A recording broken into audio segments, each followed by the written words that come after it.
राम राम भाइयों। शायर लुधियानवी साहब के एक शेर से शुरुआत करता हूं कि जुल्म फिर जुल्म है, बढ़ता है तो मिट जाता है। खून फिर खून है, टपकेगा तो जम जाएगा। मैं सरकारी गुंडों से कहना चाहता हूं कि मेरे खिलाफ गुंडागर्दी करने से मेरी आवाज नहीं दबेगी। उसके लिए तो गर्दन काटनी पड़ेगी, इससे कम में तुम्हारी दाल नहीं गलेगी। भाइयों, आज हम बात करेंगे कि वो हर खबर जो सरकार चाहे दबा सकती है, वो हर कारनामा जो सरकार चाहे दिखा सकती है, वो हर आंधी जो सरकार चाहे तो उठा सकती है, और वो हर आवाज जो सरकार चाहे तो घोट सकती है। ऐसी एक आवाज जो सरकार ने दबा रखी है। याद कीजिए 5 अगस्त 2019 का वो दिन जब कश्मीर से विशेष राज्य का दर्जा छीना गया और वहां के लोगों को एक बेमियादी कैद की सजा दे दी। ये वो आवाज है जो सरकार अपनी कमजोरियों को छुपाने के लिए इस्तेमाल करती है। आपको याद होगा, अगस्त के बाद से कश्मीर में कोई हमला नहीं हो रहा था, ना कोई आतंकवादी मर रहा था, वहां सब कुछ ठीक था, इसलिए किसी को देखने भी जाने नहीं दिया गया।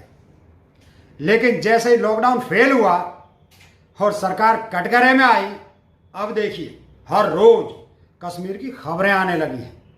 क्या ये खेल हमारे समझ में नहीं आ रहा कि सरकार अपनी असफलताओं को छुपाने के लिए, जनता को बहकाने के लिए कश्मीर और पाकिस्तान का मुद्दा उठाती है।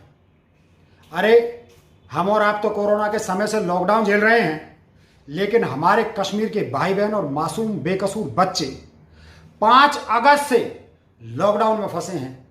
वो लॉकडाउन जिसकी तकलीफें हमें दिखाई नहीं जा रही, वो चीखें जो हमारे कानों तक आने नहीं दी जा रही, वो भूख प्यास की तड़फ जो हमारे फेसबुक व्हाट्सएप पर पहुंचने ही नहीं दी जा रही। लेकिन ये सब कुछ वहां भी हो रहा है और हमसे पहले से हो रहा है। सरकार ने कहा हम कश्मीर को देश से जोड़ रहे हैं। कश्मीर तो इस सरकार के पहले से हमेशा से भारत का हिस्सा था और हमेशा रहेगा। लेकिन हम ये क्यों भूल जाते हैं कि वहां रहने वाले लोग भी जिंदा इंसान हैं।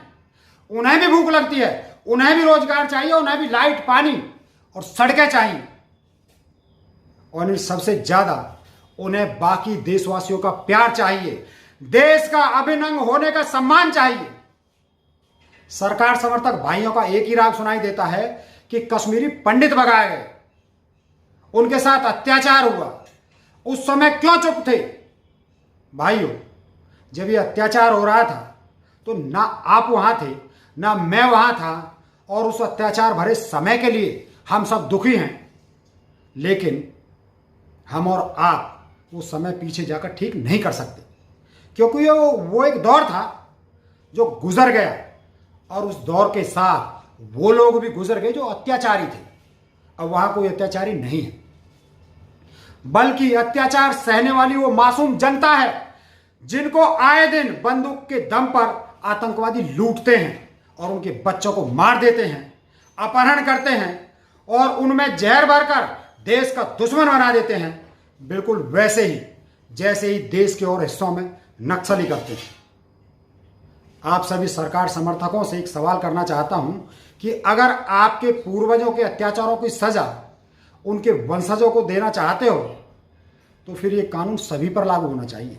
अगर इतिहास की सजा वर्तमान को देना चाहते हो तो उठिए और ढूंढिए राजा मानसिंह के वंशजों को जिसने महाराणा प्रताप के साथ धोखा किया, और सजा दीजिए उन्हें।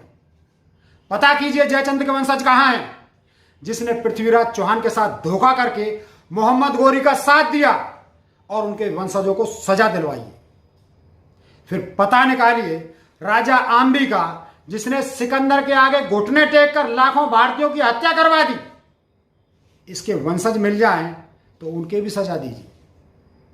फिर थोड़ा और कलेजा मजबूत कीजिए और हिम्मत करके लंदन का टिकट खरीदिए और अंग्रेजों ने जो लाखों बेगुनाह भारतीयों को मारा उनका बदला भी लेकर आइए। जाइए ब्रिटेन और वहां खड़े होकर बोलिए कि हम अंग्रेजों से बदला लेने आए हैं। अरे, वहां जाने की भी जरूरत नहीं है। आप अपनी सोशल मीडिया से बोलिए कि चलो अंग्रेजों से बदला लेते हैं। फिर देखिए कि अंग्रेजों की MI6 आपके साथ क्या क्या करती है, लेकिन आप लोगों में इतनी हिम्मत नहीं है कि अपने से ज़्यादा ताकतवर के खिलाफ बोल सकें।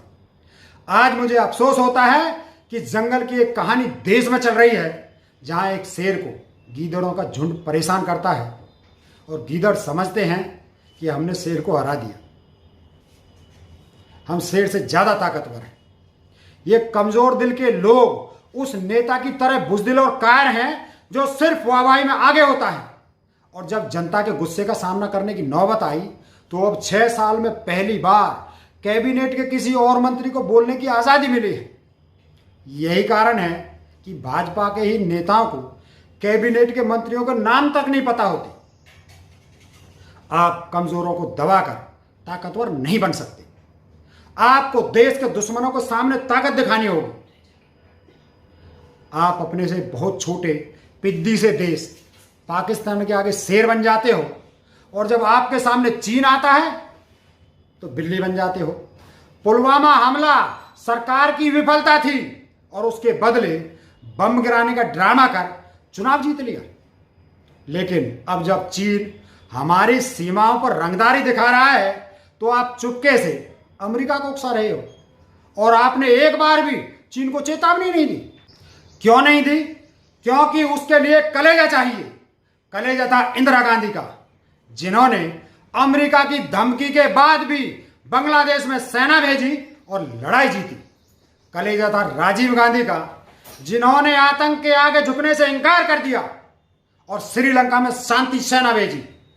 कलेजा है मनमोहन सिंह का, जिन्होंने परमाणु आपूर्ति के लिए अमेरिका के संविधान में संशोधन करवा लिया और बिना CTBT पर हस्ताक्षर किए भारत को परमाणु आपूर्ति समूह में शामिल किया। मैं आज फिर सरकार के मानसिक गुलामों को चुनौती देता हूं कि हिम्मत है तो बोले अपने गृह मंत्री को कि पकड़कर लाए जलियांवाला हत्याकांड के आरोपी को और सजा दिलवाएं। पकड़कर लाए उस अंग्रेजी जज को जिसने भगत सिंह को फांसी की सजा सुनाई थी, फिर उसको सजा देकर दिखाएं। गोंडवाना जो अब जबलपुर है, वहां के राजा शंकर शाह और उनके बेटे रघुनाथ शाह को तोपों में बांधकर मारने वाले जनरल क्लार्क को पकड़कर लाएं और सजा देकर दिखाएं। महमूद गजनबी, सिकंदर, चंगेज खान जैसे अत्याचारियों के वंशज आज भी सऊदी अरब में होंगे। जाओ पकड़ कर लाओ, कोई तो मिलेगा, लेकर आओ और सजा देकर दिखाओ।